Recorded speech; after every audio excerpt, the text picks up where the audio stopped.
কিয়ামতের দিন তোমাদের নাম ধরে এবং তোমার বাপের নাম ধরে ডাকা হবে। আব্দুল জব্বারের পুত্র আব্দুল গফফার এরকম নাম ধরে ডাকা হবে। সুতরাং ফাহসিনু আসমাআকুম, তোমরা তোমাদের সন্তানের নাম ভালো রেখো। আমরা মনে করি রেখে দিই, কি যে আজীব আজীব নাম। আমার স্কুলে 3200 স্টুডেন্ট, প্রায় নামে আমি তাদেরকে চিনি, কি আজব নাম। আবার জিজ্ঞাসা করি কই ভাই, এই দুটি একটা, তার বেশি না। আমাদের মতন আর 7 ভাই কে হবে? আর আছে 7 ছেলের বাপ এখন আর নাই, কিন্তু নামও ঠিক নাই। অথচ ইংরেজি সাহিত্যে আছে giving a name is a poetical art. ভালো নাম রাখা একটা কাব্যময় অলংকার, আমরা রাখলাম না। তো হুজুর কিসের জন্য বললাম? হুজুর ওই লোকটিকে জিজ্ঞাসা করলেন আপনার নাম কি? কি নাম বলেছিল বললাম? ভুলে গেছেন? কি নাম বললাম? বললো চাচা নাম কি? তো বললেন নাম কি জানো? তো হুজুর বললেন বাপ এরকম নাম তো কোনোদিন শুনিনি, কি জানো নাম হয়?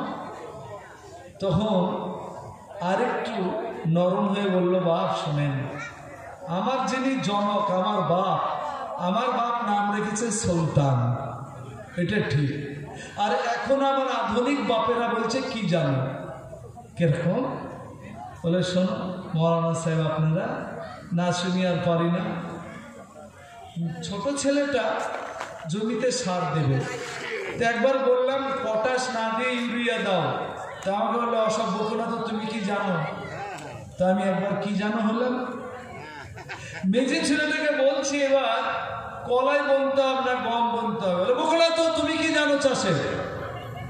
তো বুঝলাম যে ছোট আর মেজো এর একটু গরম হবে।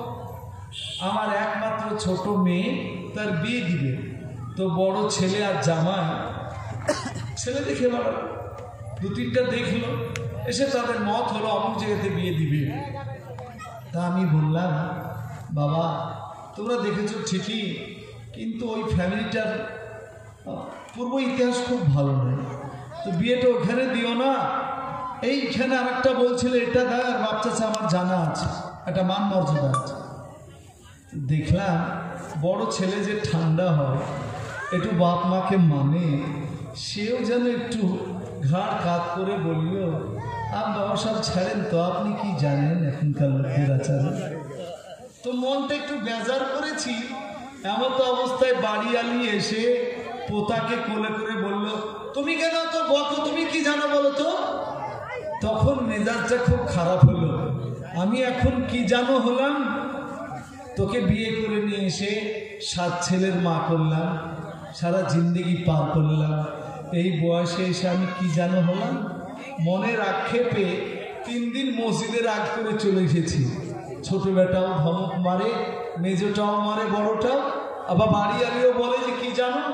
তো সত্যি মসজিদে আসার পর 3 দিনে বাড়ির কেউ খোঁজ নেয়নি, তাতে বুঝলাম মৌলানা সাহেব যে আমি কি জানো হয়েছি। তো আপনারা আমরা যারাই বাপমার সঙ্গে এই ট্রিটমেন্ট করব, বাপমার সঙ্গে এই দুর্ব্যবহার করব, ভাষার দিক দিয়ে হোক, চোখ রাঙানির দিক দিয়ে হোক, কর্কশ কণ্ঠে কথা বলা হোক, আমাদের কাছে সেটা ফিরে আসবেই। একটি বই আছে হাদিসের ছোট্ট, বইটির নাম হুকুকুল ওয়ালিদাইন, পিতামাতার অধিকার। পিতামাতার অধিকার, সেখানে 40টা হাদিস আছে। একটা হাদিসে আছে যে তোমরা যেমন ব্যবহার করবে তেমনই বাপ মা সঙ্গে যেমন ব্যবহার করবে, তোমার ছেলেরাও তোমার সঙ্গে তেমন ব্যবহার করবে।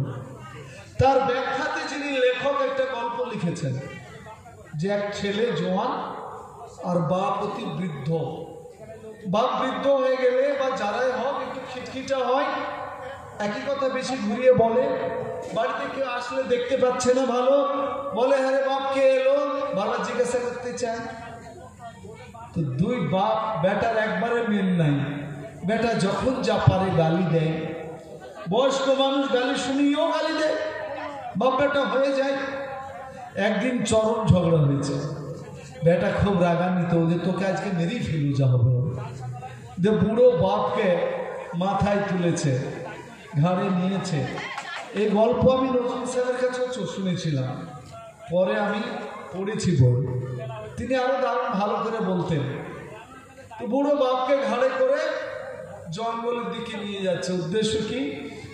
যে তোমাকে জঙ্গলে ফেলে আসবে, আর যেন ফিরে না আসতে পারো, তোমার আর মুখ দেখবো না, উত্তম শাস্তি দিন। যেতে যেতে জঙ্গলের ভিতরে আগে যেরকম ইঁদারা হতো, ইঁদারা কোপ গর্ত, ওই রকম একটা গর্ত দেখে আর বাপকে নামিয়েছে। আর বেটা নিজের পোশাকটা ভালো করে বাঁধছে যে তোকে এমন আছাড় মারবো এই গর্তে, চিল্লাবারও সুযোগ পাবি না, কেউ শুনতেও পাবে না, মারা পড়বে। কিন্তু হঠাৎ বাপ চিৎকার করে উঠল। বেটা চতুর্দিকে তাকিয়ে বলল, বেটা আমাকে গর্তে ফেলবে ফেলো, আর আমার কোনো আপত্তি নাই, আমার মনে কোনো দুঃখ কষ্ট নাই, আমি ভয়ে তোমাকে বলছি না। কিন্তু এই গর্তটা দেখে আমার নিজের একটা চিত্র বা ঘটনা মনে পড়ে গেল, তোমাকে মনে করাচ্ছি। আমিও আমার যৌবন কালে আমার বাপের কলার ধরে ঘাড়ে করে নাই, টেনে হিচড়ে গর্ত পর্যন্ত নিয়ে এসেছিলাম। এটা তো শোধ হয়ে গেল। আমি কিন্তু আমার বাপকে গর্তে ফেলাইনি, এই গর্ত পর্যন্ত এনেছিলাম, এটা আমার মনে হলো। আজ তুমি আমাকে নিয়ে এসেছ, তুমি আমাকে গর্ত ফেলতে পারো, তাতে আমার আপত্তি নেই। কিন্তু এটা আমি নিশ্চিত এই ঘটনা দ্বারাতে যে আমি আমার বাপের সঙ্গে যতটাই দুর্ব্যবহার করেছিলাম, তুমি ততটাই করলে আমার সঙ্গে। আমার বাড়িতে যে পোতাটা রয়েছে, তোমার ছেলেটার বয়স 10, আমাকে আজ গর্তে একদিন ফেলে যাও, আজ আমার বিশ্বাস তোমার ওই 10 বছরের ছেলেটাও একদিন তোমাকে এই গর্তেই ফেলে যাবে। অন্তত এই শিক্ষা আজকে আমি পেলাম। বুঝতে পেরেছেন? বেটার কিন্তু হুঁশ ফিরে গেল। তাই আব্বার ক্ষমা চেয়ে বাড়ি। আর এটা মাথায় রাখবেন, পৃথিবীতে বাপ মার চেয়ে নরম দিলওয়ালা কেউ সন্তানের প্রতি হয় না। যতই বড় অপরাধ করুন, মায়ের কাছে বাপ কত ধমকায়, ছেলে সারাদিন ঘুরে বেড়ায়, কোনো ইনকাম করে না, মাঠে খাবার নিয়ে যায় না, খাবার দিলে তোর ভূত ছুটিয়ে দেব। মা কিন্তু গভীর রাত্রে বাপের চোখে এড়িয়ে কোন গোপনে আবার সন্তানকে খাইয়ে দেয়, না হলে মায়ের খাবার জোটে না। আজও আপনারা মনে করুন, আমি মনে করি, যদি কোনো নওজোয়ানের কিডনি ডাউন হয়ে যায়, ডাক্তার যদি বলে আর বাঁচবে না, আপনার ছেলে দুটো কিডনি শেষ, বাপ মা লেখাপড়া জানে না, মনে করে হয়তো কিডনি কিনে পাওয়া যাবে, তাও দুষ্কর। যদি জানিয়ে দেয় না কিনে পাওয়া যাবে না কিডনি, কিসে না করে। তবে আপনারা স্বামী স্ত্রী, বাপ মা, কেউ কিডনি দিলে ছেলে বেঁচে যেতে পারে। আমার বিশ্বাস কোনো বাপ মা কোনো সন্তানের দ্বারস্থ হবে না যে বড় বেটা তুমি মেজো বেটাকে কিডনি দাও, বলবে না। প্রত্যেকটা বাপ মা নিজেরা আগে বলবে, ডাক্তারবাবু আমাদের কিডনি দিয়ে আমাদের সন্তানকে বাঁচান। এই হচ্ছে বাপ মা। কিন্তু আফসোস, আমরা বাপ মার সঙ্গে দুর্ব্যবহার করছি। হাদিসে আছে, এলাম এলাম, ও ভালো করে তোমরা জানো, মনে রেখো, বাপের সঙ্গে যদি প্রকাশ্য অপরাধ করো, বাপ মার সঙ্গে, হাল্লা সাখাতুল্লাহ, তা আল্লাহর গজব তোমাদের প্রতি এসে যাবে। হাদিসে আছে 3 শ্রেণীর লোকের ওপরে লানত আল্লাহর বর্ষণ হয়। 3 শ্রেণী, তার মধ্যে 1 শ্রেণী আমরা প্রায় যুক্ত।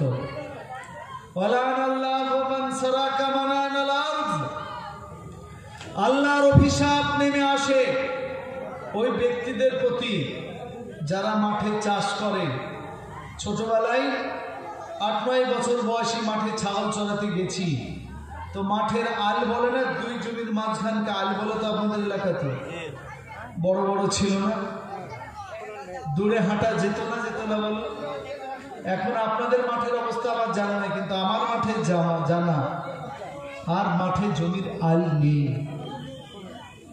ওটার জন্য কি মোদিজিকে দোষ দিবেন না যোগীকে দোষ দিবেন? ওটার সম্বন্ধে কি হাদিস শোনার দরকার নেই?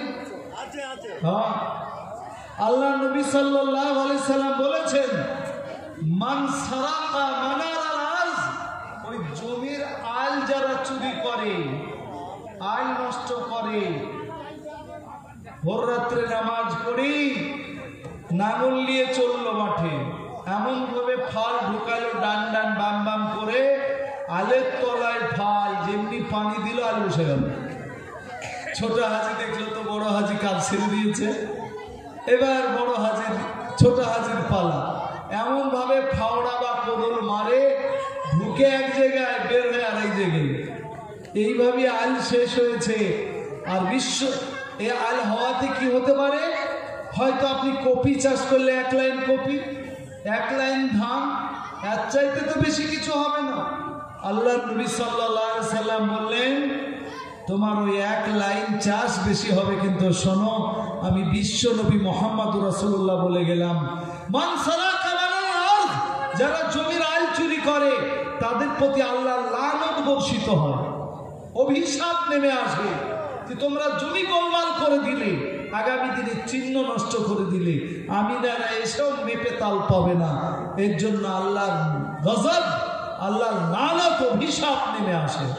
আমরা চেষ্টা করব এরকম সস্তা পাপ থেকে বেঁচে থাকার। আল্লাহ আমাদেরকে তৌফিক দান করুন। আর লানত কার উপর নামে? আল্লাহ নবী সাল্লাল্লাহু আলাইহি সাল্লাম বলেছেন, ওয়ালানাল্লাহু মান লানা আলা ওয়ালিদাইহি, আল্লাহর পক্ষ থেকে অভিশাপ নেমে আসে যে নিজের পিতা মাতাকে গালি দেয়। আপনাদের এলাকায় দেয় না হয়তো, কিন্তু সতর্ক থাকবেন আর কি। পিতা মাতাকে যে গালি দেয়, শুনে নেন, বাপ মা যদি বেঈমানও হয়, বেঈমান বেনামাজি তো দূরের কথা, তবু সন্তান কোনো মতেই বেঈমান বাপ মাকেও কটু কথা বলতে পারবে না। আল্লাহ কোরআনে বলেছেন, ওয়াবুদুল্লাহ ওয়ালা তুশরিকু বিহি শাইআ বিল ওয়ালিদাইনি ইহসানা, worship to Allah and do not associate with him, আল্লাহর ইবাদত করো, আল্লাহর সঙ্গে কারো শিরিক করো না, আর বাপ মার তোমরা সেবা করো, বাপ মার সেবা করো। কোরআন শরীফে কত জায়গায় আল্লাহর ইবাদত করার কথা বলেছেন আর বাপ মার সেবা করো। দেখেন, আমাদের 12 ক্লাসের পরীক্ষা চলছে, তো আজকাল অনেক হাই স্কুলে 12 ক্লাসে আরবি পড়ানো হয়। আমার স্কুলেও আরবি আছে 12 ক্লাস। আমার স্কুলে 19টা বিষয় আছে উচ্চ মাধ্যমিকে, তার মধ্যে আরবিও আছে। তো একটা কবিতা আছে, তার নাম আল দা মাদার, মানে মা। এক ইংরেজ একটা উপন্যাসের ট্রান্সলেশন করেছে, তা বাংলাও বেরিয়েছে, কলকাতা বইমেলাতেও পাওয়া যায়। বইটা, উপন্যাসের নাম কি? আল উম্মুন মানে মা, আরবিতে ইংরেজিতে লেখা হলো মাদার, বাংলায় খালি মা। এই মা গল্পটা, মা উপন্যাস, যা হাদিস কোরআনকে সাপোর্ট করছে। আর উপন্যাস যিনি লিখেছে সে তো লোক ধার্মিক নয়, কিন্তু উপন্যাসে যে কথাটা মেসেজ দিয়েছে, মা কাকে বলে, মা কি জিনিস, সে তার মতন করে তুলে ধরেছে। এটা হাদিস বলছি না, আমি উপন্যাস বলছি।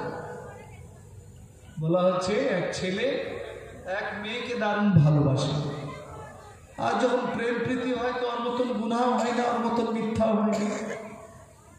সাদা সরদা যদি চেপিও হয় তো বলে তোমার মতন সুন্দরী দুনিয়াতে নাই, ওদিকে চেপি, গায়ের রং মাখালিকে হার মানায়, কিন্তু সুন্দরী, বিশ্ব সুন্দর, তোমাকে ছাড়া আমি থাকতেই পারি না।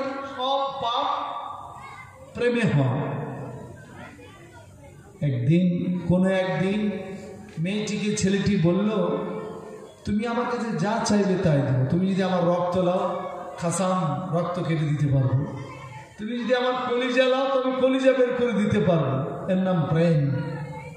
দিকে হুঁশ নাই যে কলিজা দিলে আর কি দিয়ে ভালোবাসি, যে ননসেন্স। কলিজা মানে দেওয়া মানে তো মরা, কিন্তু ও তো জানে যে কলিজা দেবে না, লাগবেও না, এটা মনের। মেয়েটি হঠাৎ করে একদিন বলল, তুমি বললে যে আমার জন্য তুমি সব দিতে পারবে। বলে হ্যাঁ আজও দিতে পারবো। তো তোমার কাছে একটা জিনিস চাইছি, তুমি দিতে পারবে? বলে অবশ্যই পারবে। মেয়েটি বললো না, পারবে না। আমি এমন জিনিস চাইবো তুমি দিবে না। বলে আমার সাধ্যের মধ্যে হলে আমি দিতে পারবো। বলে না, দিতে পারবে না। তোমার সাধ্যের মধ্যে কিন্তু তুমি দিবে না। ছেলেটি বললো ঠিক আছে। তার প্রেমিকাকে বললো একটু বলো কি চাও। বলে আমি চাই তোমার মা অসুস্থ। বলে হ্যাঁ, তোমার মায়ের কলজা দেখতে চাই। বুঝতে পেরেছেন? এখান থেকে গল্প মাদা মা। ছেলেটি ইমোশনাল হলো, আবেগ প্রবণ। কথা দিয়েছি মায়ের কলজা যা হবে। মায়ের সঙ্গে খুব একটা সম্পর্ক খারাপ ছিল না, কিন্তু উপন্যাস তো মেয়ের মন জয় করতে হবে। বাড়ি গেল। বাড়িতে মা অসুস্থ, যে ঘরে শুয়ে আছেন সেই ঘরে ঢুকলো। মা ছেলের আওয়াজ পাওয়ার পরেই মাতৃত্বের মহব্বত ঝরে পড়ল। মা বললে হ্যাঁ রে বেটা, সারাদিন ছিলি কোথায়? খাওয়া দাওয়া নয়, তোর মুখটা শুকিয়ে গেছে, যা তাড়াতাড়ি খেয়ে নে, খাবার রেডি আছে। মা যেটা করে মায়ের কাজ, জিজ্ঞাসা করে না সারাদিন কি ইনকাম করলি? না, সারাদিন তোর খাওয়া হয়নি, যাও বেটা তাড়াতাড়ি খেয়ে নাও। কিন্তু ছেলের মনের উদ্দেশ্য আলাদা, সেখানে খাওয়ার জন্য ছুটবে। সে তার মতন করে চাকু রেডি রেখেছিল। অসুস্থ মায়ের বক্ষ বিদারণ করে কলিজা টেনে বের করল। সে তো আসলে মার্ডারার নয়, আগে থেকে অভ্যস্তও নয়, মার্ডার করতে জানে তাও নয়, বড় অপরাধ করে ফেলেছে। মায়ের কলিজা টেনে বের করেছে, চতুর্দিকে রক্ত ঝরছে। হাতে কলিজাটা নিয়ে যেমনি দরজা দিয়ে বের হচ্ছিল, দরজায় চৌকাট বলে না, চৌকাটে পা লেগে ছেলেটি উল্টে পড়ল। পায়ে ঝুঁক লেগে উল্টে যেমনি পড়বে তো লাগবে তো। ঔপন্যাসিক যিনি উপন্যাস লিখছেন আরবিতে এবং ইংরেজিতে, সেখানে লিখছেন ওই মা যার কলিজা বেরিয়ে গেছে, সে মায়ের কলিজাটা যেন বলছো, ও বেটা তুমি পড়ে গিয়ে তোমার বুকে লাগলো না তো? মাকে কেমন বড় করেছে বুঝতে পেরেছে যে মা আর নেই, যেন মায়ের কলিজা পর্যন্ত বলছে, যে মায়ের কলিজা বের করে নিয়েছে বেটা, যে বেটা পড়ে গিয়ে তোমার বুকে লাগলো না তো? এ হলো বাপ মা। আল্লাহ রাসূল সাল্লাল্লাহু আলাইহি সাল্লামের আপন চাচাতো ভাই আব্দুল্লাহ ইবনে আব্বাস রাদিয়াল্লাহু তাআলা,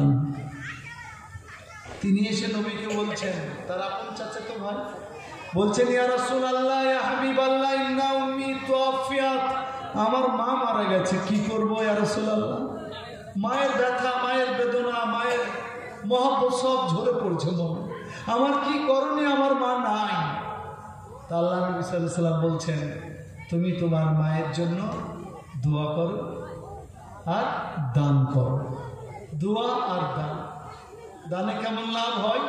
ওই যে হকুকুল ওয়ালিদাইনি আমি বলেছি 40টা হাদিস আছে, ওখানে একটা হাদিসের ব্যাখ্যায় লেখা আছে, এক সন্তান কর্কশ চিত্তে তার মাকে বাড়ি থেকে টেনে বের করে দিয়েছে, খেতে দেয়নি। বাড়ির বারান্দায় আগে আমরা বৈঠকখানা বলতাম, বৈঠকখানাতে মায়ের আশ্রয়। বর্ষাকালে বৃষ্টি ঝরে পড়ে, মা ভিজে, খাবার ঠিক দেয় না, ওই মা মারা গেছে, ওই মা মারা গেছে। মা দেখছেন হাদিস কি বলছে, যে মারা যায়, ইনজা মাতাল ইনসান, যখন মানুষ মারা যায়, ইনকাতা আনহু আমালুহু, তখন তার আমল করার ক্ষমতা শেষ। নামাজ রোজা করতে পারে না, হজ করতে পারে না। ইল্লা মিন সালাতিন সাদাকাতিন জারিয়াতিন, সাদকায়ে জারিয়া করে গেল, আও ওয়ালাদিন সালিহিন ইয়াদউ লাহু, নেক সন্তান রেখে গেলে দোয়া করবে, আপনি আমি যদি দোয়া করি বাপ মা পাবে, এই হলো কাজ। তো ওই বুড়ি মারা গেলেন, ছেলে অত্যাচারী জালিম, খাবার দিত না ঠিক, কবরে তার ইবাদত করার সুযোগ নাই, কিন্তু বুড়ি মা দেখেন তার নেকি বাড়ছে। আরে আমার নেকি বাড়ছে, ফেরেশতাদেরকে বলেন, এই মালাইকা ফেরেশতা মণ্ডলী তোমরা বলো আমার নেকি বাড়ছে কি করে? আমি তো নামাজ রোজা করতে পারি না, আমার নেকি বাড়ছে কি করে? তখন ফেরেশতারা বললেন, তোমার যে ছেলেটা ছিল সেই ছেলেটা তোমার জন্য দান করে, তোমার জন্য দোয়া করে, তাই তোমার নেকি বাড়ছে। বুড়িমার মনে হলো আমার ওই ছেলেটা, যে ছেলেটা আমাকে খাবার দিত না, বাড়িতে সহ্য করতে পারেনি, বর্ষাকালে ঘাড় ধরে বের করে দিয়েছিল, সেই ছেলেটা আমার জন্য দোয়া করে। তা তখন মাতৃত্ব জেগে গেল। আল্লাহর কাছে বললেন, আল্লাহ আমার ছেলে আমার জন্য দোয়া করে, আমি জানি আল্লাহ তুমি আমার ছেলেকে ক্ষমা করবে না, কারণ এত অপরাধ করেছে আমার ছেলে, আমাকে মেরেছে, খাবার দেয়নি, ঘাট ধরে বের করেছে, ভিজা বিছানায় রাত্রি যাপন করতে হয়েছে, তাও সন্তান খোঁজ নাই। কিন্তু আল্লাহ আমি সেই সন্তানের মা, আজ তোমার কাছে প্রার্থনা করছি, আল্লাহ আমি আমার ছেলেকে ক্ষমা করে দিলাম, আল্লাহ তুমি ক্ষমা করে দাও, বলুন সুবহানাল্লাহ। এ হলো বাপ মা। কাজে আমরা শেষবেলায় এটাই বলতে চাইছি আপনাদের কাছে যে আমরা কেউ যেন বাপ মার সঙ্গে দুর্ব্যবহার না করি। আল্লাহ এই হাদিসের প্রতি আমাদেরকে আমল করার তৌফিক দান করুন, সকলেই বলি আল্লাহুম্মা। শেষবেলায় এবার আপনাদের কাছে বলার চেষ্টা করি যে আল্লাহ রাসূল সাল্লাল্লাহু আলাইহি সাল্লামের যুগে মুনাফিক ছিল। মুনাফিকের বাংলা হচ্ছে কপট। মুনাফিকের বাংলা কপট মানে বাহ্যিক একরকম। কিছু বলছে বললে বলেন, কিছু যদি বলছেন তো আজান দিবে, তখন আপনারা আমরা সবাই যাবো, নিশ্চয় আমরা সবাই যাবো, আজান হবে। জি একটু জালসা কমিটি কারা আছেন এনারা জানলে ভালো কটায় আজান হবে, নামাজ কটায় হবে বলছে, একসঙ্গেই হবে না। জি, তো আব্দুল্লাহ ইবনে উবাই একজন মুনাফিক বলে একটা সূরা আছে কোরআন শরীফে। মুনাফিকদের জায়গা বলা হয়েছে জাহান্নামে, ফি দারকিল আসফালি মিনান নার, জাহান্নামের সবচেয়ে নিচু স্তরে তাদের জায়গা হবে। আল্লাহ মুনাফিকদের প্রতি এত নারাজ। কিন্তু একটা মজার সাহাবাদের ঘটনা বলছে নবী। আল্লাহ রাসূল সাল্লাল্লাহু আলাইহি সাল্লামের যুদ্ধে তিনার চাচা আব্বাস রাদিয়াল্লাহু তাআলা শহীদ হয়েছেন। ওহুদের যুদ্ধের নামটা আমি সঠিক ভুলে গেলাম, যেহেতু রেকর্ডিং হচ্ছে, তো ওহুদের যুদ্ধ হবে বলে মনে করছি। ওই যুদ্ধে কে শহীদ হয়েছে বললাম? রাসূল আকরাম সাল্লাল্লাহু আলাইহি সাল্লামের আপন চাচা। চাচা হারানোর ব্যথা থাকবে। আব্বাস রাদিয়াল্লাহু তাআলা আনহু দেহকে কাফন পরাতে হবে, তো কাফন আর জুটছে না, কাফন নেই। কত দুর্দিন চিন্তা করুন। বিশ্বনবী বেঁচে আছেন, যুদ্ধের ময়দানে নিজের চাচাকে কাফন পরাবেন, সে কাফন নেই।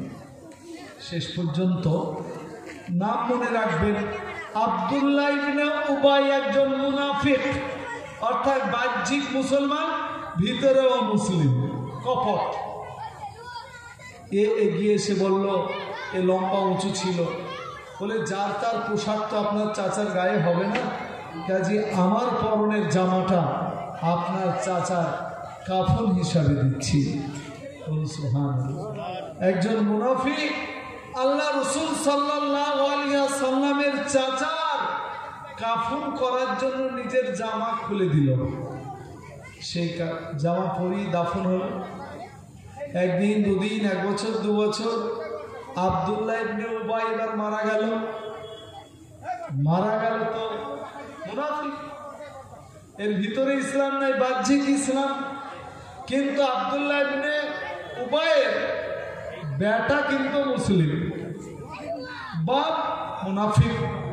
বেটা জানতো যে আমার বাপের পরিণতি খারাপ হবে, কবরের আযাব বেশি হবে, তো আমার হাজারের তো বাপ তার মায়া মহব্বত তো রয়েছে।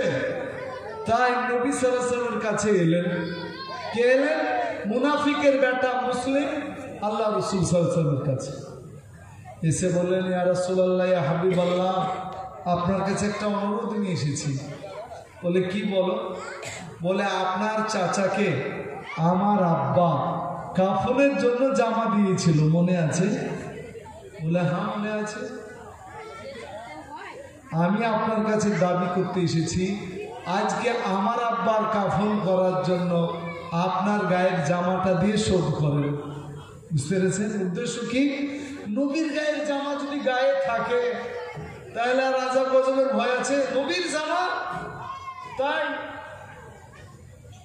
আচ্ছা নবীর জামা।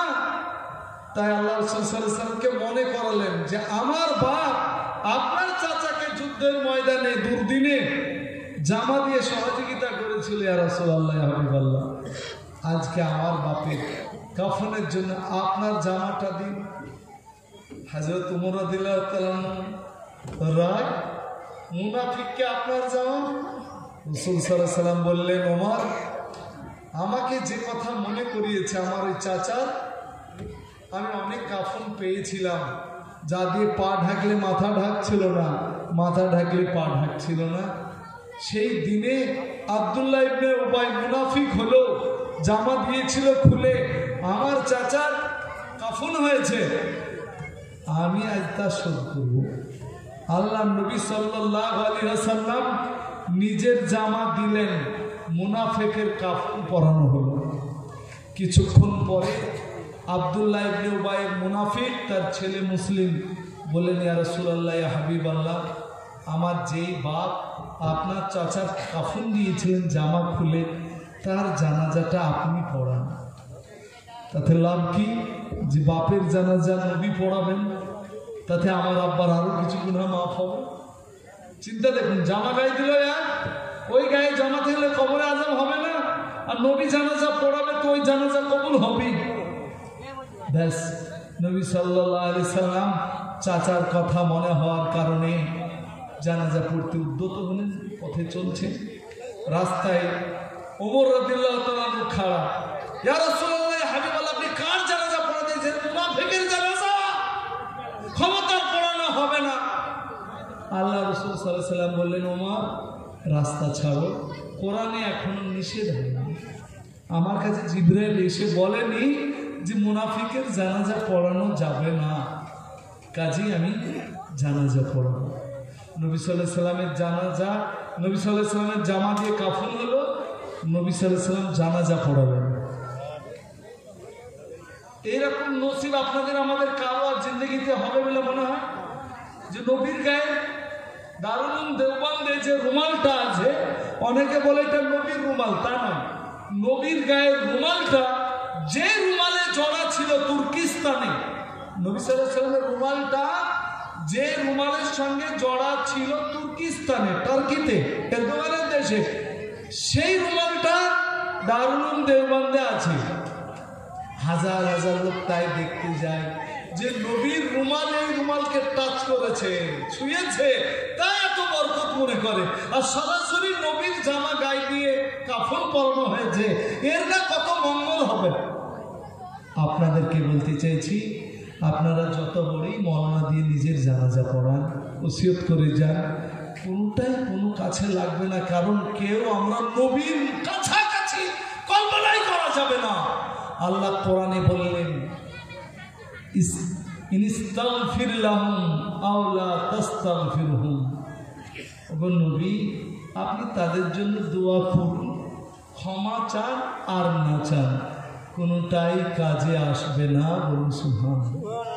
কাকে বলছেন? বিশ্ব নবী মুহাম্মদুর রাসূলুল্লাহ সাল্লাল্লাহু আলাইহি সাল্লামকে। আব্দুল্লাহ ইবনে উবাইয়ের গায়ে আপনার জামা, আর আপনি তার জন্য জানাজা পড়লেন, মানে দোয়া করলেন, আল্লাহুম্মা গফির লি হাইয়িনা ওয়া মাইয়িতিনা, আল্লাহ তুমি মাফ করো, ক্ষমা করো, ইত্যাদি ইত্যাদি বললেন। আপনি দোয়া চান আর না চান, এই মুনাফিকের জন্য দুটোই সমান, কোনো দোয়া কাজে লাগবে না। কাজী আল্লাহর নবীর গায়ের জামা যদি তার কবরে আযাব না মাফ করাতে পারে, আর আল্লাহর নবীর জানাজা পড়াতেও যদি তার উপকার না আসে। তা আপনার আমার আমল যদি ঠিক না থাকে, ঈমান যদি ঠিক না থাকে, আখলাক আদর্শ যদি ঠিক না থাকে, কোন বড় মৌলবীকে নিয়ে এসে আর কোন বড় পীরকে নিয়ে এসে যত বড়ই নিয়ে আসুন, তিনি নবীর কাছাকাছি হবেন না, আপনার আমার কোনো কাজ হবে না। ওই জন্য আল্লাহ তাআলা কোরআনে বলেছেন, ইয়াউমা ইয়াফিরুল মারউ মিন আখিহি ওয়া উম্মিহি ওয়া আবিহি ওয়া সাহিবাতিহি ওয়া বানি, যে দিনকে আপন ভাই, আপন বোন, আপন ভাই বোন হতে মুখ ফিরিয়ে নেবে, মায়েরা পিতারা সন্তান হতে মুখ ফিরিয়ে নেবে, স্বামী স্ত্রী হতে, স্ত্রী স্বামী হতে মুখ ফিরিয়ে নেবে।